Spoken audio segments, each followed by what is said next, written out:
Hey guys, this is No Solution. I'm Scott, and we've got an episode of Blind Buy Blasphemies today. And at the end, a couple movies I just watched that I thought were worth mentioning for horror fans if you hadn't seen them yet. Before I do that, I wanted to do something that I probably should have done a long time ago, and I don't know why I didn't. My friend Conzi has a YouTube channel with his wife Suzanne. It's called Wisco Dice. It is not music related at all. It is all about board games. And if you know anything about kind of modernish board games, I'm not talking, children's games. These are very intricate and sometimes can be quite long, complicated games, but really fun if you're into that kind of thing. And Conzi and his wife do a great job talking about games and making art recommendations and things like that. So if you're at all interested in board games, I highly recommend checking it out. I'll leave a link below. Obviously, if you're not into games, I wouldn't watch a cross-stitch channel no matter how well done it is, but they do a great job. They work really hard on their videos and honestly put a lot more effort in than I do. So I think they deserve some more attention. So if you're into board games or are curious about them, I would highly recommend checking them out. So I'll leave that link below. All right, I got 5 releases here I want to talk about. First one. This one was really weird. I did not order this. It was thrown into my Hell's Head Bangers order. And the band is called Stigmatist. And it's just titled Live. Here's the cover.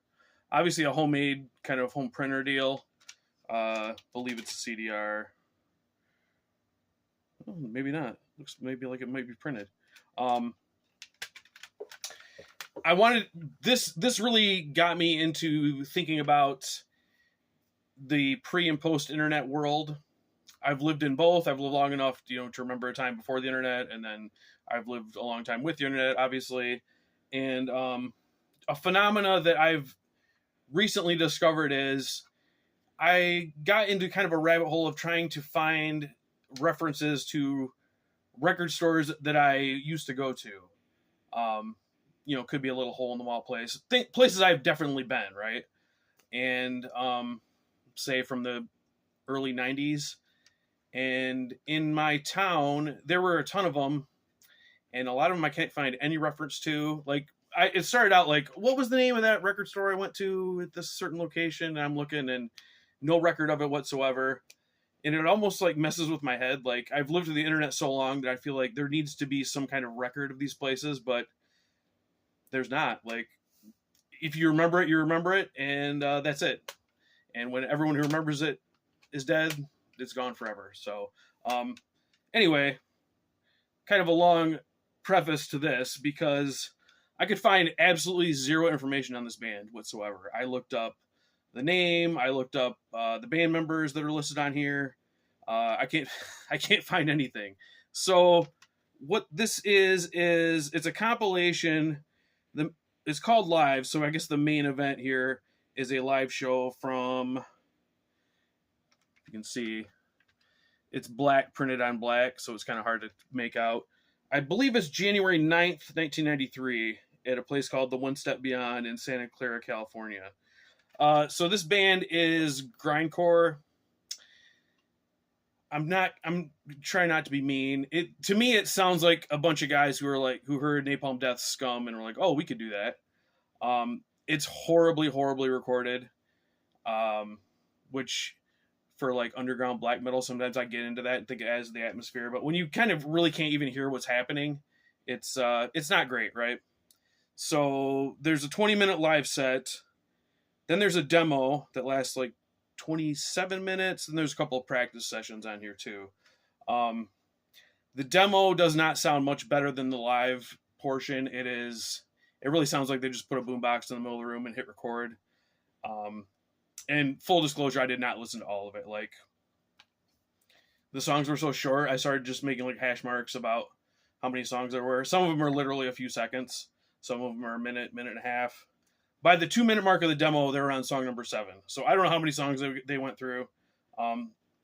This is not my thing at all. It was kind of fascinating that I couldn't find any information about it, but beyond that, it's not something I would listen to. If anyone knows anything about this band, Stigmatist, Probably California based on the live set that's on here. Let me know, and if you're interested in this, let me know too, because this is kind of wasted on me, but there may be somebody who would really get a kick out of this. So, yep, Stigmatist live, a true blind buy, not even a buy, just kind of a throw in for my Hell's Headbangers order. On that same order, I got this from it's a reissue on Werewolf Records. The band is Rubber Witch, and the name of it is that Masturbations Maleviantes 2017, I believe. Yeah, so this was originally released in 2019, I believe, independently, and that release just, the songs weren't even titled. It was just numbers, right? This has song titles, and there's an extra track on the Werewolf Records reissue from 2021. This is a one-woman project from, oh geez, it's Canada for sure. I don't remember if it's Quebec or not. So this is kind of black industrial with some noise tendencies, very kind of militaristic, very oppressive and suffocating, kind of like if you were trapped in a latex suit, I guess, right? So I don't know, I'll show some of the images inside of the responsible artist here in her getup, kind of like a leather nun type deal. Got a little filth in here for you. Oh yeah, we got that's going on. We got a little piercing there too. So this is, as you can tell, very like BDSM focused, which is I've always found really strange that kind of black metal has like meddled in that sometimes, like the Carpathian Forest album, Black Shining Leather, and Marduk had the Discipline EP that kind of went into that too. There's some ambient sections in here that kind of break up the chaos, but all in all, I'm not that into industrial or noise. It's kind of a fun listen once or twice through, but probably not something I'm going to pursue further. I'll probably end up getting rid of this. But I don't know, if you're into that kind of thing, maybe grab this and put it on for your next sexy time session. I don't know. Yeah. Not for me, though. This is a freaking weird one. The band is called Sex Virgin Killer, and it's called Vaginism. So this is a Japanese band. This originally came out on their own label in 2017. This is a 2023 reissue on Sangreal Records. They had a bunch of demos before this, and I think they broke up after this, but then they restarted. They're still going now. They put out another full length and a bunch of other stuff. So based on this name, this was like $3 in a clearance section, and I was like, a Japanese band called Sex Virgin Killer. This has got to be like in the kind of Abigail sleazy nasty vein, right? It is not. It is not at all. This is very kind of traditional metal, really on the wimpy side, I would say. Here's what the guys look like. I did a little reading, and it said they were influenced by the visual kai movement in Japan, which is not something I'm that familiar with. Maybe Kim from This Is Music would know more about that. Very melodic, with clean vocals that are kind of like in the higher register. There's some harsh vocals like out of nowhere for like a few snippets, like in one or two songs, that kind of strange. There's that phenomena of Japanese bands that sometimes you feel like they're trying to emulate something, but they're not quite getting it right, and it makes it just kind of off kilter. That's kind of how I felt about this. I felt like they're trying to make a new wave of British heavy metal album, and it just kind of got mixed in with other stuff and became something else. There's some kind of Maidenism, some kind of galloping type riffs on here. There's a really weird ballad called In Blue Eyes. It's very like syrupy and wimpy, and not like starts off wimpy and then like has a sweet guitar solo and kind of gets heavier. It just stays like it could be like a Barry Manilow song. There's a weird piano interlude called Nightwalker.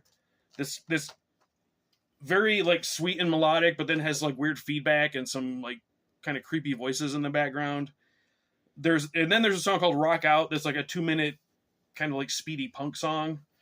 And this is pretty long. It's almost an hour long. It's all kind of all over the map. Very, I guess, interesting, almost in a train wreck way. I don't know what they were going for. I don't know if they achieved what they wanted to achieve, but this is definitely a surprise, not at all what I was expecting. Probably not something I'm going to keep, but interesting nonetheless. Right, then we have this one, The Dying Light. This is called The Killing Plan. This is their second album from 2005. New York City band. They broke up right after this. They had one previous album. So this is kind of Florida death metal by way of New York, produced by Eric Rutan. So think in that vein, kind of what do you think Eric Rutan would be involved with? Kind of techie death metal mixed with some thrash. There's two vocalists on here that it's mostly death metal, but they do go into kind of black metal vocals at times. Excellent musicians, great playing. It's not too it's technical without being too mathy. My favorite song on here is Haunted Recollections, which is the instrumental. So obviously I'm not that married to the vocals if the instrumental is my favorite song. I feel like some people would really, really love this. My appetite for this kind of thing is not what it maybe once was. Interesting personnel. The drummer, Brandon Thomas, was in Ripping Corpse. And then one of the guitarists, Joe Caprese, went on to be in Dim Mak. So if that kind of scene kind of appeals to you, you might want to check this out. This is on Willowtip, and I got it in a grab bag, so they're probably just trying to get rid of them. I'm assuming it would not be too expensive. So yeah, if you're into some tech death metal, I think The Dying Light is something you should check out. And again, the only thing I've heard. They have one previous album that I haven't heard. And the last one here is Whiskey Ritual with Kings. This came out in 2022 on Folter Records. They're an Italian band. This is their fifth album, formed in 2008. According to Metal Archives, started as a side project of all the other members, and then it just kind of became their main project. I've got some Forgotten Tombs members in here. And this was a true blind buy because I did not remember this band, but then I did remember after I listened to this and did a little research, they were part of a split tribute to G.G. Allin with Forgotten Tombs. That's really fun. So I guess throw that in the mix. Some G.G. Allin type, filthy punk. This is, I guess I would classify it as black and roll mixed with punk, black and punk, something like that. In the hooligan vein, I guess. A lot of lyrics about being a drug addict and being a drunk and robbing people, things of that nature. Gives me a lot of Turbo Negro vibes as well, and also kind of Blood for Blood, the hardcore band. The vocals are in that kind of gruff hardcore style too. Not so much a growl, or not so much harsh vocals as like hardcore yelling, stuff like that. But yeah, really fun, really catchy songs. I'm gonna read you a little of their exquisite poetry from the song Robin Hood, about their influence. So who do we play for? For the money, for the sluts, for the damned and violent men, for the glory, for the drunks, for the criminals and the wrong ones. That's kind of that's where they're coming from. So pretty sleazy. Here's the dudes here, looking all tough. Yeah, I really enjoyed this, especially for the low price I got it for, and I'll be on the lookout for other Whiskey Ritual albums. Like I think I already mentioned, this is their fifth, so they've got a bunch out there. Good stuff. I would definitely recommend this. Out of all the stack, this is the one I'm definitely keeping. So, Whiskey Ritual, get into it. Yeah, and I just watched a couple movies tonight that were actually. I tend to just turn off movies now. I just don't even hang with them. But I enjoyed both of these, so I thought I'd mention them. The first one is called Getaway. It stars and was written by Nick Frost of Shaun of the Dead fame. And the premise is it's a British family going on vacation to a remote Swedish island where 200 years ago they were quarantined and ended up starving and cannibalizing each other. And then they have a festival every year to commemorate it, and the family wants to go there and see that, and they get there and they're not welcome, and bad things start happening. I guess is the most I can say without giving much away. So in the horror comedy vein, but great performances, and Nick Frost is always funny, and yeah, I would say definitely I recommend it, and kind of hang with it, right? Like things happen that kind of change what's going on. I just hang with it. Just trust me. It's a good movie. And then the second one I watched was a French movie called Mads. And this was directed by David Moreau, who I'm not really familiar with. So the gimmick of this is that it is all one shot. Now, I thought, bullshit, there are a lot of these movies that are supposedly all one shot, and you can kind of see where they cheated a little bit. But this movie, it's like, it starts out at one location, the guy gets in his car, he's driving, he goes to his house, and then some people come pick him up and they go somewhere else. So like a lot of location changes and whatnot. I was like, how the fuck did they do this in one shot? Well, the director swears they did it. He said that they did it 5 times, and the first 2 times were a disaster, and then it just kept getting better. And what you see in the movie is the 5th time they did it, and they coordinated it all, and it all worked. I don't know if that's true, but it looks like it's one shot. So in the end, who cares? Like if it fools the audience, that's part of the magic, right? The plot basically is this rich kid. It's his birthday. His dad's out of town. He's planning a party with his friends, so he goes to his dealer to get some drugs. There's some question about he's snorting something that's a little different. He asks what's in it, and the guy's like, "Oh, I don't know. I just." So there's this element of, is this drug causing things to happen? Anyway, the guy's driving home. He stops for a second, and some woman who is horribly injured jumps in his car, and she can't talk. She indicates she doesn't have a tongue. She has some kind of recorder that indicates maybe she was experimented on or something. And then she ends up killing herself in his car, and blood's everywhere. He doesn't know what to do. He can't call the cops because he has drugs on him and he's fucked up. So he just goes home and goes inside to clean up, and he comes back out and she's not in the car anymore. And then his friends come over, and just things spiral out of control that way. But yeah, it's 90 minutes of just nonstop shit happening.